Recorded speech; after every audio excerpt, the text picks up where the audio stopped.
కూటస్థంలో పురుషోత్తముడు దర్శనమిస్తాడు. ఆయన చెప్పింది కృష్ణ పరమాత్మ చేసింది పదాలు వేరు గాని మీనింగ్ రెండిటికి ఒకటే.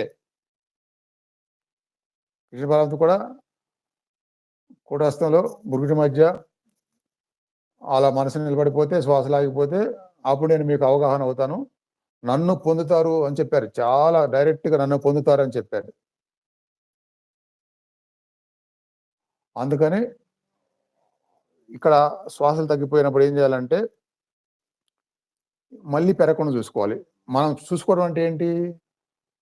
ఇక్కడి నుంచి మనసు బయటికెళ్తే ఈ శ్వాసలు పెరుగుతాయి. నువ్వేదన్నా ఆలోచన తెచ్చుకుంటే, కోరికలను గుర్తు చేసుకుంటే, ఆశయాలను గుర్తు చేసుకుంటే, బాధలను గుర్తు చేసుకుంటే, ఉత్సాహాన్ని గుర్తు చేసుకుంటే, అహంభావాన్ని గుర్తు చేసుకుంటే, నిన్నెవరైనా తిట్టింది గుర్తు చేసుకుంటే, లేదా నిన్నెవరైనా పొగిడింది గుర్తు చేసుకుంటే, ఏది గుర్తు తెచ్చినా శ్వాస పెరిగిద్ది.